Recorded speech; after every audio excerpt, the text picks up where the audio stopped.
Buon pomeriggio, ben ritrovati, edizione straordinaria dei nostri notiziari. Dunque l'avete sentito oggi nel corso delle nostre edizioni, l'uso della mascherina non sarà più obbligatorio per strada in Veneto dal 1° giugno prossimo, continuerà ad essere indispensabile invece nei luoghi chiusi, accessibili al pubblico, bar, negozi, insomma tutti i luoghi chiusi, all'esterno solo invece nelle occasioni in cui non sia possibile garantire continuamente la distanza di sicurezza tra i non conviventi. Lo prevede questo la nuova ordinanza firmata nel pomeriggio dal presidente Luca Zaia. Dunque la nuova ordinanza, poi spiegato il presidente, fa chiarezza su alcuni punti, non solo per l'uso delle mascherine ma anche per il settore delle terme, i centri estivi, la casa di riposo, gli ombrelloni al mare che dovranno essere distanziati di 12 metri e non solo di 10 come previsto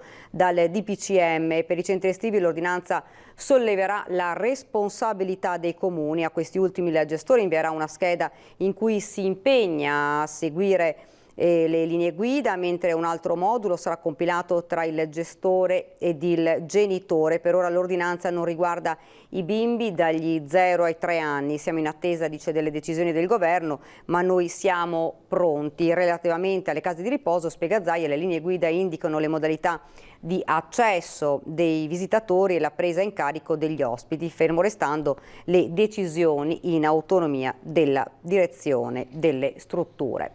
Io vedo già sul mio schermo il presidente della provincia, Stefano Marcon, della provincia di Treviso. Buon pomeriggio. Buon pomeriggio a voi. Buon pomeriggio.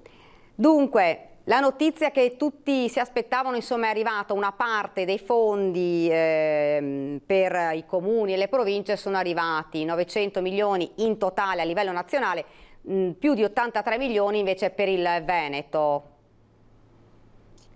È una nota positiva, lo si sapeva, li stavamo attendendo e compensano oppure mettono un po' di tranquillità, fra virgolette, mi passi il termine, agli amministratori locali, perché appunto il tema delle mancate entrate era un tema che ci preoccupava. Ho visto anche la nota relativa a Castelfranco Veneto, quindi bene, una nota positiva in questa valle di lacrime, possiamo coglierla da questa insomma, elargizione di fondi. Oggi, fra l'altro, Presidente, lei ha partecipato anche ad una tavola rotonda, insomma, a favore delle imprese che si trovano davvero in difficoltà, insomma, uniti, avete detto, per ripartire. Sì, oggi è stato un bel momento di partecipazione perché c'è stato modo da parte delle amministrazioni pubbliche di toccare con mano, perché insomma qualche consapevolezza ci sia, dei problemi del mondo dell'impresa e viceversa da parte del mondo dell'impresa hanno capito i limiti che hanno i comuni nello specifico, non le pubbliche amministrazioni, e quindi l'idea che ne è nata è quella di fare di questo tavolo un momento di incontro periodico. Abbiamo colto dei suggerimenti, adesso stileremo un documento che ci darà delle linee guida a noi amministratori qui dell'area della Castellana per cercare di dare una risposta, se non univoca, perlomeno simile, nel mettere a disposizione i fondi dei comuni a supporto del tessuto socio-economico. Quindi un bel momento di partenza, di ripartenza.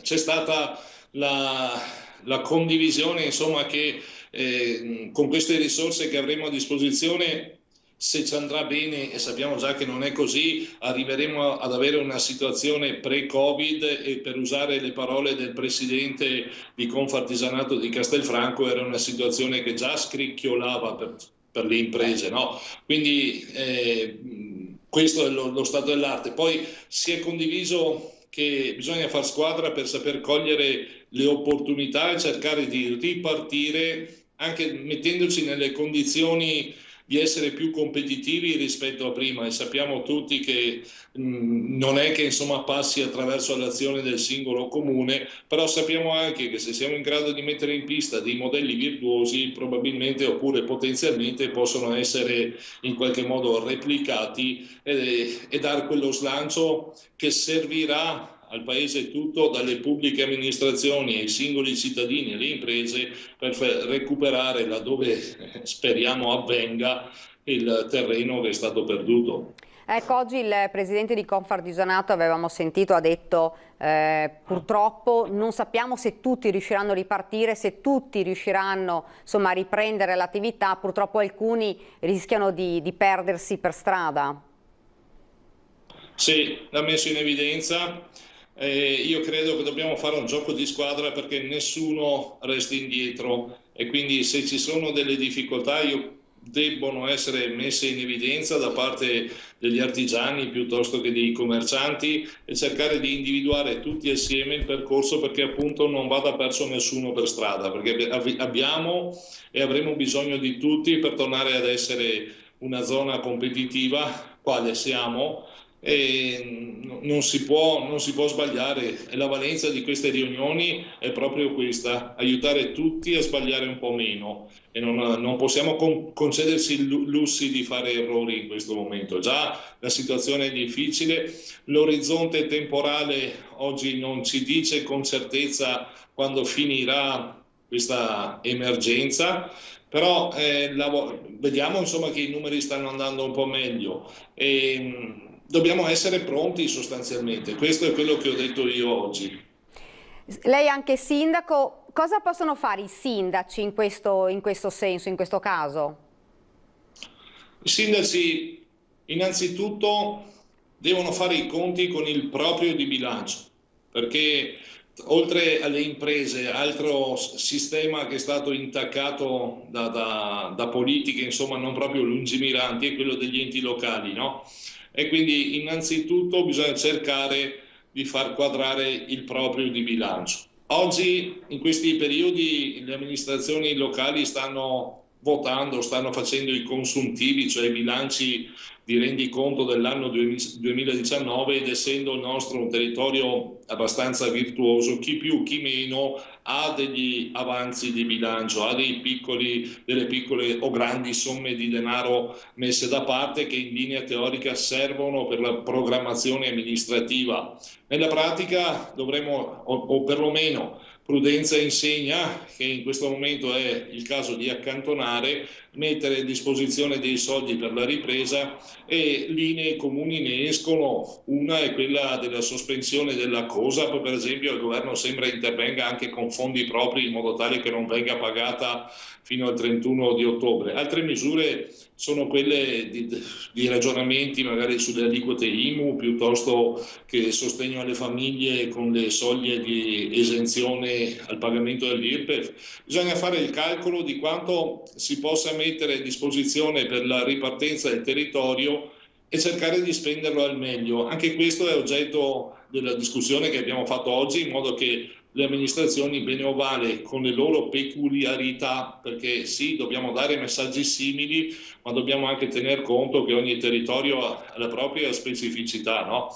Cercare di dare dei messaggi, perché le risorse messe a disposizione dalle amministrazioni pubbliche, che non sono mai in più, devono essere in qualche modo reperibili, facendo delle programmazioni, rivedendo la programmazione. Queste risorse vengono spese bene. Oggi nella tavola rotonda insomma, avete parlato comunque di obiettivi comuni, ma quali sono gli strumenti che potete mettere in campo tutti insieme? Parliamo delle associazioni, parliamo delle associazioni di categoria, parliamo delle istituzioni, delle autorità. Le associazioni di categoria possono mettere in campo le idee oppure i problemi che hanno, indicandoci la strada per poterli risolvere. E i problemi che ha il tessuto imprenditoriale sono abbastanza noti, erano quelli pre-Covid, erano la pesantezza della burocrazia, l'incertezza della giustizia, l'alta tassazione, oppure il pubblico che non aveva certezza di tempi di pagamento. Oggi la fase Covid ha enfatizzato questi problemi e ha messo a repentaglio appunto il sistema.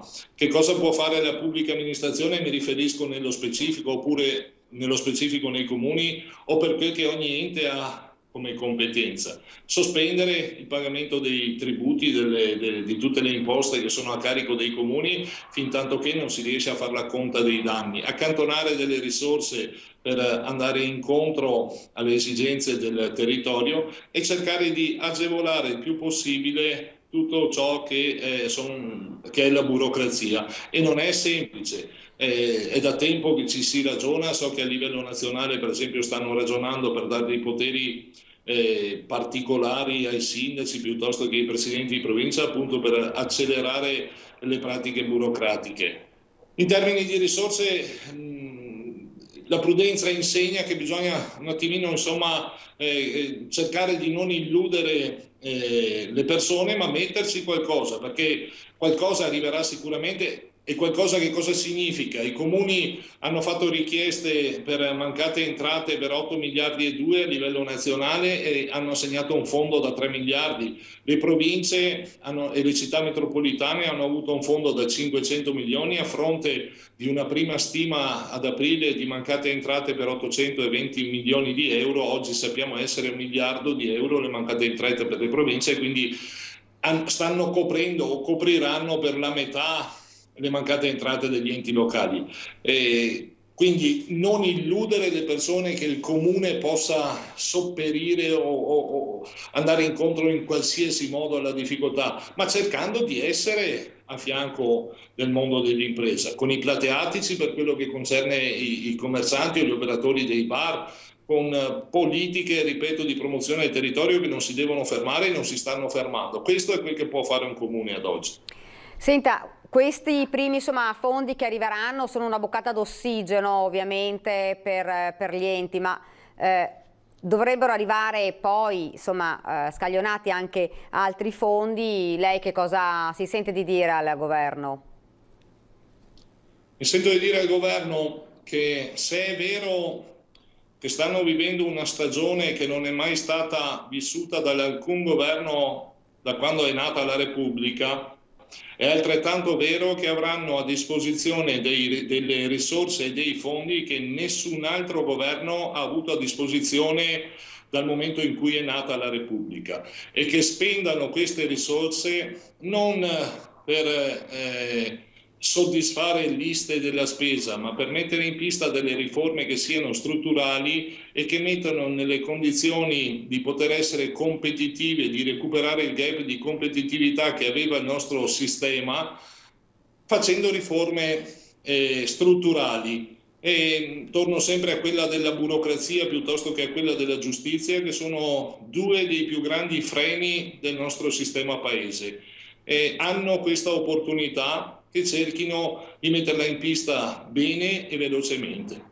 Invece tra le buone notizie, oltre a queste che comunque sono anche se parzialmente buone notizie, e oggi non so se ha sentito, ovviamente continuano a calare, fortunatamente continua a calare il numero dei casi positivi, quindi la situazione è una situazione buona nel Veneto, e il governatore Zaia oggi ha detto dal 1° giugno ci si potrà togliere le mascherine nei luoghi aperti. Anche questo è un altro passo verso la normalità. E ci voleva, lo stiamo aspettando tutti con ansia questo momento. Non l'avevo sentito perché la giornata di oggi è stata abbastanza impegnativa, quindi non ho avuto modo di seguire la conferenza stampa. Bene, abbiamo un sistema che funziona, abbiamo un governatore che è pratico e che sa che strada sta percorrendo, e se ci dice che possiamo toglierci la mascherina significa che possiamo ben sperare per una stagione di ritorno alla normalità nel più breve tempo possibile. Questo grazie al sistema sanitario veneto, secondo me siamo riusciti ad uscirne velocemente e anche in un modo rispetto ad altre realtà senza far confronti con nessuno, in un modo che ci aveva visto pesantemente colpiti in fase iniziale, ma ci vede altrettanto velocemente uscirne con una consapevolezza anche di aver avuto alle spalle un sistema sanitario che è stato in grado di adattarsi alla pandemia e di mettere in pista strategie vincenti, e i dati lo stanno dimostrando, quindi positivo. Ecco, ovviamente da ricordare che non ci sarà più l'obbligo della mascherina nei luoghi aperti, ma nei luoghi chiusi, ovviamente per motivi di sicurezza, ovviamente quella invece rimarrà.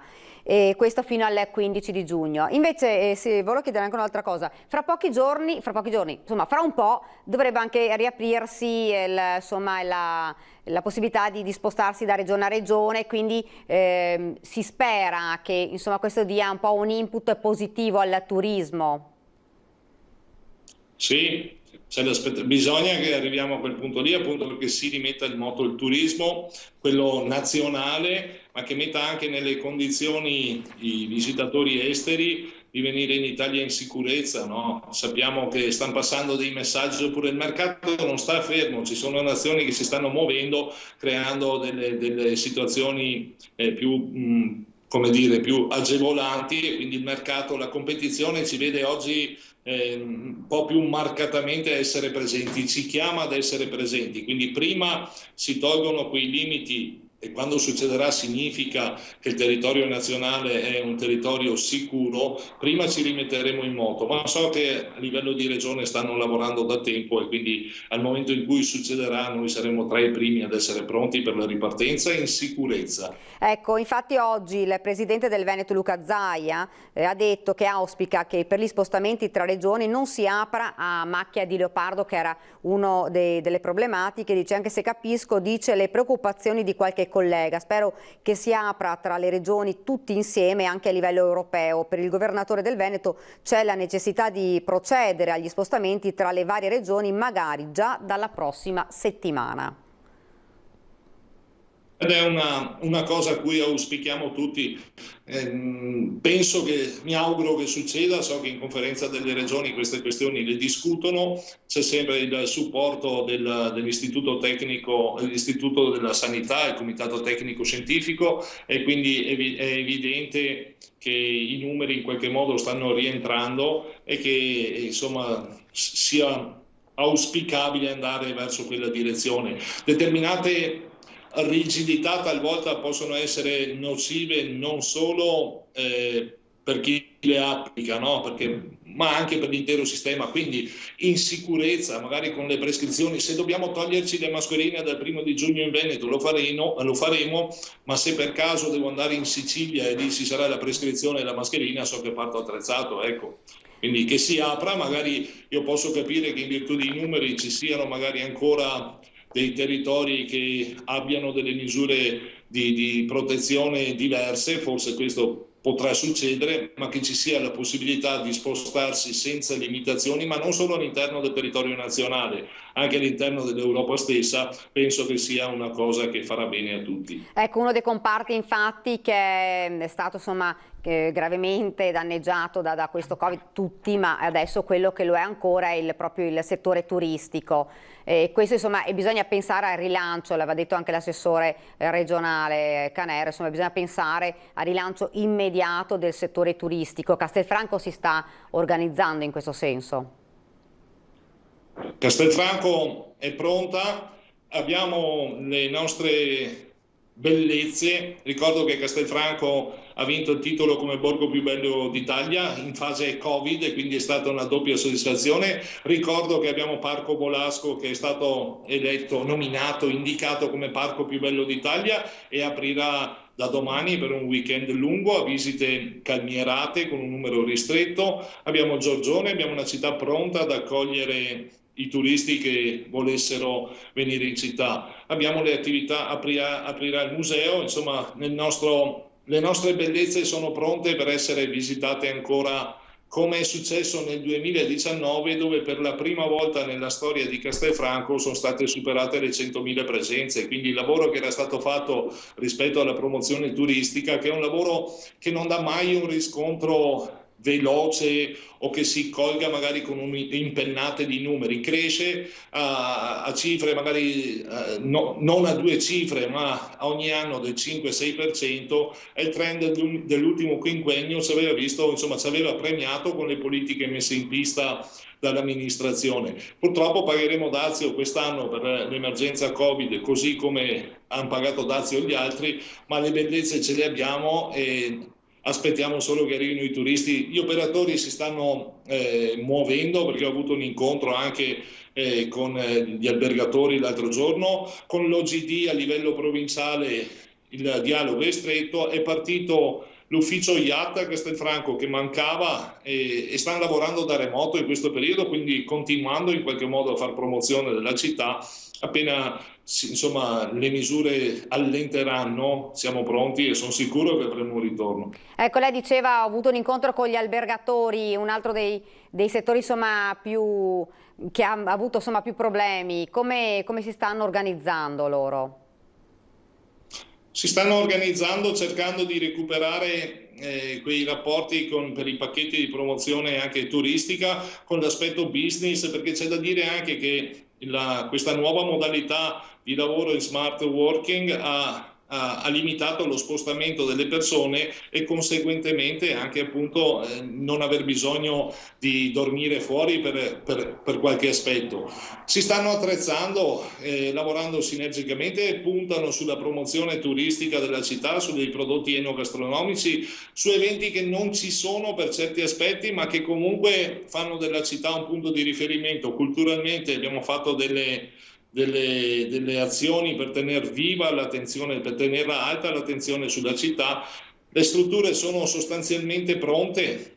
Poi a Castelfranco, rispetto ad esempio, c'è un'altra opportunità che si sta aprendo per gli alloggi degli alberghi, e pur non essendo magari una delle più belle, ma con l'arrivo dell'Istituto Oncologico Veneto ci sono dei pazienti che verranno a curarsi e vengono curarsi un po' da tutta Italia, perché è diventato hub regionale e nazionale, e c'è anche dei pacchetti a disposizione dei familiari che vengono a trovare i propri parenti che si stanno curando.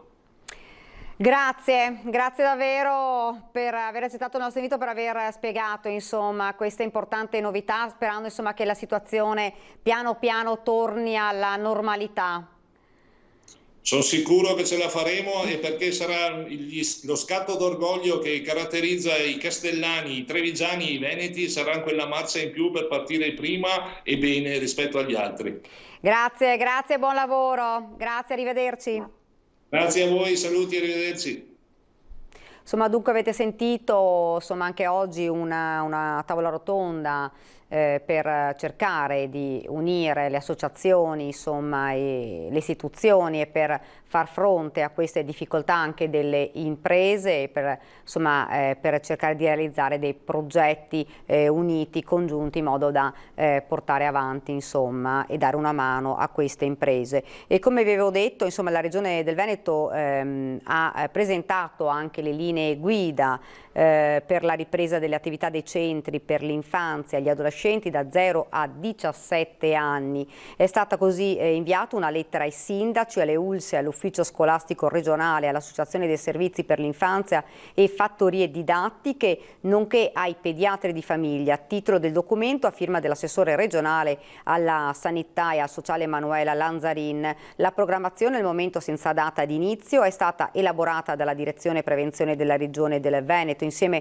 alle linee guida la Regione ha provveduto a diffondere i 2 moduli da compilare per i gestori, uno per dichiarare il possesso dei requisiti e il progetto organizzativo e l'altro per far sottoscrivere alle famiglie il patto di responsabilità reciproca. In questo modo, chiarisce l'assessore, semplifichiamo l'attivazione dei centri estivi, del GREST e i servizi ricreativi per bambini e ragazzi. Il gestore dovrà trasmettere al comune competente, prima dell'avvio dell'attività, la dichiarazione di presa visione delle linee di indirizzo regionali di impegno al rispetto delle stesse. Poi dovrà inoltre sottoscrivere con le famiglie dei bambini il patto di responsabilità reciproca. Non sarà quindi necessario il rilascio di approvazioni aggiuntive da parte delle ULSS e dei comuni di riferimento. E adesso invece ci spostiamo a Padova perché il 22 settembre ci sarà il famoso concorso, ne avevamo parlato veramente nel corso delle edizioni straordinarie ma anche nel corso dei nostri telegiornali, concorso per assegnare i posti nelle scuole di specializzazioni per i giovani medici, e molti però rimarranno fuori, destinati al precariato. Oggi quindi protesta in 20 città italiane, tra cui anche Padova e Verona. Vediamo. Sono medici a tutti gli effetti, quelli scesi in strada a Padova e in molte altre piazze italiane, ma in pratica liberi professionisti precari, cosiddetti camici grigi, uniti da un senso di incertezza, dalla coscienza di un futuro che sembra sempre più sfuggire di mano. Medici che vogliono entrare nelle scuole di specialità, ma consapevoli che in Italia mancano almeno 10.000 borse di studio per garantire a tutti un futuro professionale. Anche quest'anno 10.000 medici rimarranno senza borsa di specializzazione e quindi non saranno in grado di concludere il proprio percorso formativo. Ci sarà il concorso il 22 settembre per 14.000 posti, i candidati saranno 25.000, quindi capite bene che molti rimarranno fuori e ovviamente continueranno a campare di lavoretti precari senza alcuna garanzia per il proprio futuro. Una protesta uguale a Verona in 20 città italiane che vede i medici indossare la mascherina con una X rossa il 29, giorno della protesta. La riforma della formazione medica non può più attendere. Non è solamente una questione di soldi, è anche una questione di volontà politica. Se c'è volontà nel fare le cose, sicuramente si trovano i mezzi e i modi anche per farlo. Per questo chiediamo alle regioni, alle istituzioni, al governo che ci ascolti, che ci riceva, perché noi siamo pronti per esporre quelle che sono le nostre problematiche. Occorre finanziare subito un numero congruo di contratti di formazione per medici specialisti e annullare l'imbuto, possibile solo con il raggiungimento di un rapporto 1-1 tra candidati e contratti di formazione, una formazione di qualità insomma, ma accessibile a tutti. Ci spostiamo un attimo solo a Venezia perché lo abbiamo annunciato ieri, insomma il passaggio delle frecce tricolori, anche il cielo azzurro dopo le nuvole della mattinata ha salutato il passaggio delle frecce sopra Venezia. Questo pomeriggio nuova tappa del tour nazionale della pattuglia acrobatica dell'aeronautica in vista del 2 giugno, festa della Repubblica. Arrivato nel cielo della Serenissima, da sud le frecce hanno sorvolato il centro storico passando con la loro scia tricolore quasi parallela a Piazza San Marco, un effetto visivo straordinario nel contrasto con il campanile. Così in una città ancora vuota di turisti sono stati solo i veneziani a godere con il naso all'insù del passaggio della pattuglia aerea. Al sorvolo delle frecce ha assistito anche il sindaco di Venezia, Luigi Brugnaro.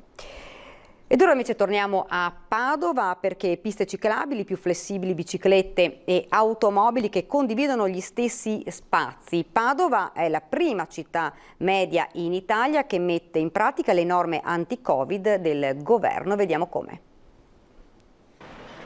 Padova è la prima città italiana di medie dimensioni a cambiare il codice della strada approfittando delle norme del decreto rilancio, in compagnia di Roma, Torino e Milano. In sostanza il decreto consente di costruire nuove piste ciclabili, chiamate bike lane, in modo più elastico, senza dover cioè rispettare le misure minime di larghezza, 2,75 m per le auto, 1,54 m aggiuntivi per le bici. Ora si può all'interno della carreggiata e indipendentemente dalle misure segnare con una linea tratteggiata la pista ciclabile, invitando così ciclisti e automobilisti a convivere e a rispettarsi a vicenda. Non c'è più un'individuazione rigorosa dello spazio dedicato alle auto e alle biciclette, ma negli spazi in cui le misure non ci sono, il codice della strada adesso consente di individuare l'area di attenzione dove le biciclette comunque circolano. Questo è un sistema di codice della strada che ci aiuta a segnalare il fatto che la strada non è soltanto tua. Il primo esperimento a Padova è stato fatto in via Scardeone, a 2 passi dall'ospedale,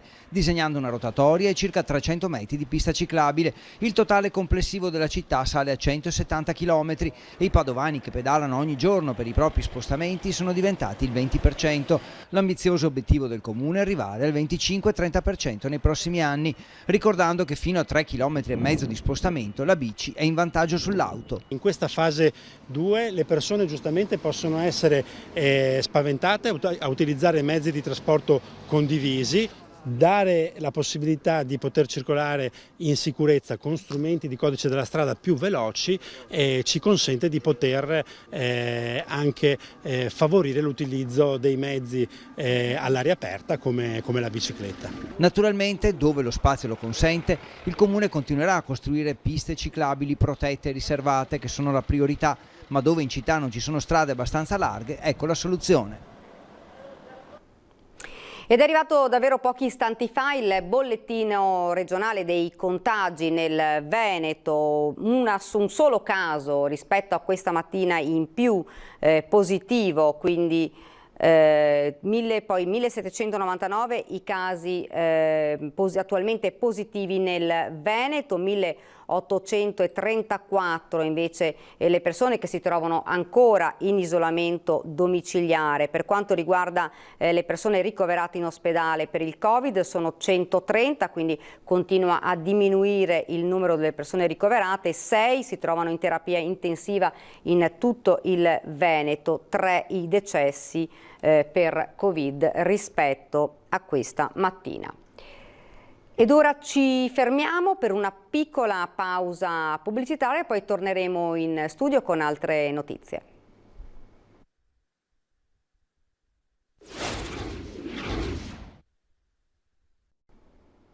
Rieccoci nuovamente in studio con questa edizione straordinaria e subito una notizia che arriva dal mondo della scuola. I maggiori sindacati della scuola hanno proclamato uno sciopero per il prossimo 8 di giugno. È quanto si apprende. In giornata si è svolto un incontro con il Ministero dell'Istruzione, ma per CGIL, CISL e UIL, SNALS e Gilda le risposte sono rimaste assolutamente insoddisfacenti e quindi hanno proclamato lo sciopero per il prossimo 8 di giugno. Ed ora invece vedo già nello schermo il sindaco di Carmignano di Brenta, Alessandro Bolis. Buon pomeriggio, sindaco. E a tutti i telespettatori. Dunque, Carmignano di Brenta, unico comune insomma che ha deciso di organizzare un evento live nel comune quando quasi tutti in realtà invece avevano sospeso o disdetto certi eventi. Ma noi abbiamo voluto comunque fare un'azione anche di coraggio, ma soprattutto anche collegato al tema che il mondo dello spettacolo, che è sicuramente in difficoltà, deve avere comunque un sostegno, un'attenzione da parte delle istituzioni. Lo abbiamo fatto in tutti i settori con una serie di fondi, di azioni che abbiamo fatto nel nostro comune, l'abbiamo voluto fare anche per quanto riguarda appunto il mondo dello spettacolo, soprattutto perché per anni, insomma ormai circa 20, il nostro territorio è una delle più grandi piazze della socialità dell'Alta Padovana, quindi non potevamo non mancare un appuntamento, seppur ridotto, perché avrà tutta una serie di parametri per quanto riguarda la sicurezza, ma pure un segnale importante. Ecco, come sarà organizzato insomma, proprio in termini di sicurezza, visto insomma, questa emergenza?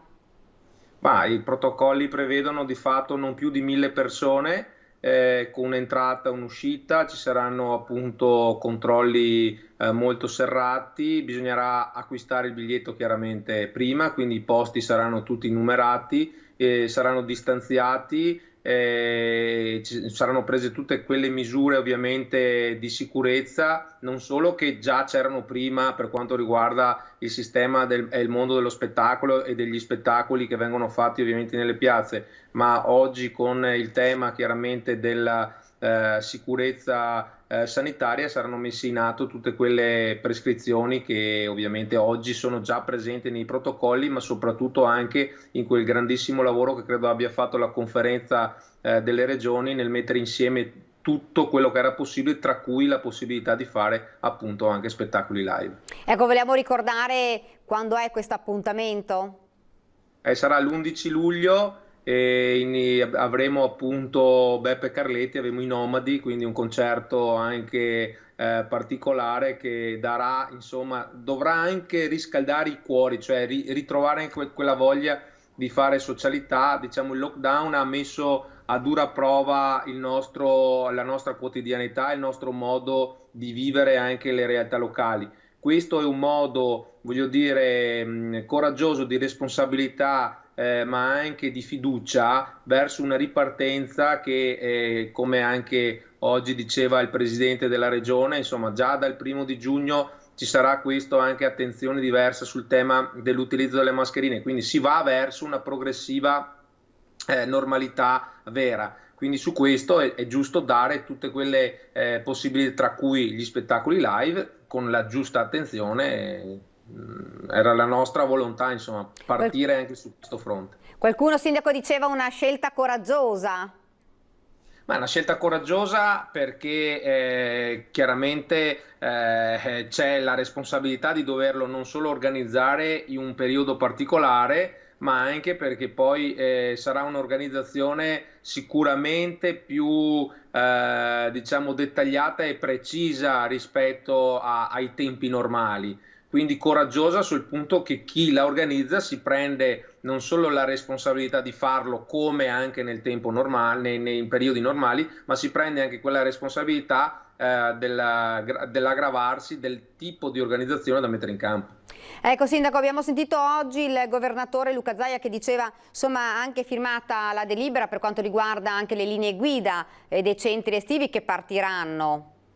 Sì, assolutamente partiranno, da noi partiranno già il mercoledì 3 giugno, è stato un lavoro per noi molto intenso che dura da più di un mese, quindi riusciamo a partire il 3 di giugno perché dietro ci sta un grandissimo lavoro preparatorio nei minimi dettagli.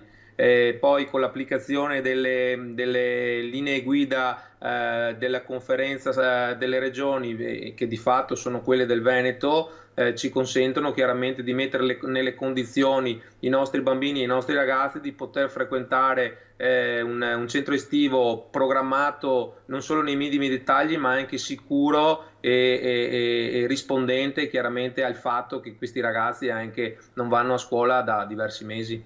Ecco, c'era da parte delle famiglie proprio la volontà insomma di poter portare i propri figli insomma nei centri estivi anche per poter insomma rivedere qualche bambino, qualche amico, poter socializzare dopo veramente due mesi, 3 insomma di lockdown. Sì, assolutamente. Io credo che su questo vada fatta una profonda riflessione, se in senso generale sia un po' dimenticato quello che è l'aspetto dei bambini e dei ragazzi, pensando che restare a casa fosse una cosa paradossalmente normale e per loro magari anche di festa. Invece non è assolutamente così, perché chiaramente hanno sofferto molto, lo dicono anche molti dati e molti studi di tipo psicosociale, dove di fatto i bambini e i ragazzi hanno sofferto maggiormente questo lockdown. Ne è la dimostrazione anche l'espandersi di determinati tipi di patologie tipo la sindrome di Kawasaki e tante altre cose, che poi sono cose che emergono proprio per un ragionamento dovuto a questi periodi di chiusura all'interno appunto delle proprie abitazioni. Pensiamo a quelli che non avevano nemmeno il giardino, oppure la possibilità di poter insomma stare anche in luoghi molto ristretti, in appartamenti anche piccoli. E Sindaco, il discorso invece delle rette, purtroppo qualcuno diceva, insomma, ovviamente saranno numeri ridotti nei centri estivi, quindi insomma la possibilità di un aumento della retta in un momento di grande difficoltà per le famiglie. Ecco, io su questo ho fatto una scelta controtendente, nel senso che pur essendo un centro estivo che è sicuramente aumentato nei costi, e mi riferisco in modo particolare al personale, perché pensiamo ai rapporti che devono coesistere tra tot personale e tot bambini presenti. Per esempio, se siamo sulla fascia fino ai 6 anni va un educatore professionale ogni 5 bambini. Se andiamo sui ragazzi andiamo da un rapporto che va un educatore professionale a 7 bambini. Questo dicono le linee guida. Chiaramente questo aumenta di molto i costi e poi tutta l'organizzazione che serve per tenere in piedi ovviamente un centro estivo nella massima sicurezza. Ecco, noi in modo controtendente abbiamo voluto evitare questo, abbiamo investito 30.000 euro, abbiamo più di 170 posti a disposizione dal 3 giugno al 28 agosto, quindi su varie settimane, e abbiamo ottenuto gli stessi prezzi, la stessa retta che era quella dello scorso anno, quindi una settimana solo la mattina varrebbe 35 euro, se uno a settimana, se uno sta lì fino al pomeriggio compreso il pranzo arriva a 75 euro, quindi anche abbiamo voluto essere vicini alle famiglie in un momento anche molto particolare del periodo insomma economico in cui viviamo. Ecco, lei parlava anche prima invece dei fondi per quanto riguarda le partite IVA, insomma imprese e aziende che si trovano in estrema difficoltà. Sì, qui abbiamo voluto anche qui fare un'azione insomma di attenzione, ovviamente in attesa chiaramente dei fondi del governo e quindi cercando anche di dare in velocità alle nostre categorie più martoriate delle risposte concrete. Abbiamo voluto destinare praticamente quasi la totalità dell'avanzo di amministrazione, che ammonta a circa 400.000 euro, in diverse azioni che sono già state bandite e dove i commercianti stanno già facendo domande, per esempio 200.000 euro, 120.000 euro a fondo perduto per le attività fino a 250 metri quadrati, per quelle che hanno totalmente chiuso, più un fondo di 80.000 euro a garanzia, dove il Comune, insieme a un accordo, un protocollo steso con Confidi Confidi Artigianato, ha voluto dare direttamente garanzie, pagamento degli interessi e ristoro sul costo dell'istruttoria. Quindi anche essere vicini anche su questo punto di vista a tutto il sistema artigianale delle professioni, pensiamo all'edilizia, pensiamo a tanti altri settori. Poi 90.000 euro li abbiamo messi per quanto riguarda la famiglia, per gli affitti, per il tema ovviamente delle bollette, delle utenze, per il tema chiaramente delle rate dei mutui, perché dobbiamo pensare anche una cosa, che molte rate dei mutui non sono state sospese perché si riferivano magari a redditi dello scorso anno che magari in questo periodo non hanno, perché per effetto del fatto che o il lavoro è stato ridotto oppure non hanno lavorato, chiaramente il reddito è diverso, ma se si riferiscono all'anno precedente la rata del mutuo non veniva sospesa. Quindi anche su questo abbiamo lavorato, e sulle spese sanitarie. E un altro fondo di 76.000 euro per il lavoro, anche qui contratti atipici, contratti a chiamata, i contratti a tempo determinato. Ecco, abbiamo tutta una fetta di popolazione che è in questo senso in difficoltà, quindi qui metteremo a disposizione quasi 500 euro al mese per 4 mesi, in alcuni casi anche inserimenti nelle aziende dove il comune va a pagare la parte contributiva, quindi sgravando l'azienda, quindi facilitando l'assunzione, quindi un pacchetto importante di aiuti che oggi, insieme a quelli della regione, per quanto riguarda almeno il territorio di Carmignano e Brenta, è tanta roba.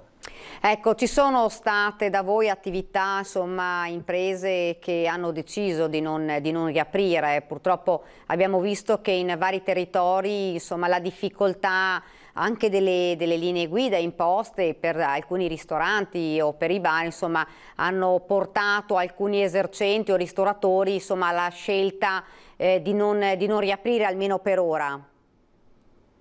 Ma io nel mio territorio fortunatamente no, ho visto grande forza di volontà anche nei casi più estremi, dove di fatto il limite del essere aperti per un pelo, diciamo, è stato frutto di una grande forza di volontà da parte degli stessi commercianti, degli stessi esercenti, che con un scatto di reni, diciamo, vogliono tenere aperto le loro attività. Ecco, per questo anche noi abbiamo voluto essere subito rispondenti, in attesa, speriamo, insomma, di fondi che arrivino il prima possibile, perché purtroppo anche a livello nazionale non solo i comuni sono stati abbandonati, ma anche tante attività economiche, a mio parere, sono state lasciate al caso. Ne sono l'esempio le linee guida dell'INEI, che se dovessero essere state applicate alla lettera, io credo che un buon 50% anche nel mio territorio non avrebbe potuto aprire. È chiaro che poi le linee guida regionali,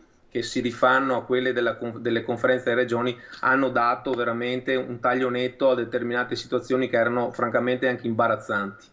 Ecco, Sindaco, prima parlavamo dei fondi, la buona notizia che c'era arrivata è che una parte dei fondi, insomma, per i comuni, per le province stavano arrivando, circa 900 milioni a livello nazionale, mi pare oltre 83 milioni invece per il Veneto. Questa anche per i comuni è una boccata d'ossigeno non da poco. Sì, in questo momento di entrate incerte è una buona e una discreta iniezione, non è sicuramente la cura alla situazione, perché chiaramente è un po' più complessa. Diciamo che i riflessi sui bilanci comunali ce li avremo dopo luglio, quando riusciremo a capire realmente quali sono i discostamenti rispetto alle entrate del titolo primo e terzo del bilancio, quindi è chiaro che su questo lo vedremo più avanti. Sta di fatto che questo è un primo, credo, segnale di attenzione alle realtà locali, che devo dire che per spezzare una lancia non ne hanno bisogno, ma a favore dei sindaci sono stati quelli che in prima linea hanno condotto e diretto veramente questa emergenza con schiena dritta e gambe in spalla, come si dice alle nostre parti, cioè cercando di dare risposte concrete anche pur non avendo strumenti tali per cui si poteva dare risposte, insomma, ma anche il fatto di essere presenti, di essere lì nel proprio territorio e dare sostegno tra virgolette anche morale alla popolazione è stato fondamentale. Grazie Sindaco, grazie davvero per aver accettato il nostro invito e per averci insomma spiegato anche di queste novità e di questo appuntamento che ci sarà a luglio. Grazie Sindaco. Vi aspettiamo anche voi a luglio, l'11, se riterrete opportuno sarete nostri ospiti. Grazie davvero Sindaco, grazie e buon lavoro. Grazie, buon lavoro, arrivederci. Grazie. Dunque siamo arrivati al termine di questa edizione, vi ricordo che fra qualche minuto ci sarà l'edizione del Veneto dei nostri telegiornali. Grazie davvero per averci seguito e buon pomeriggio.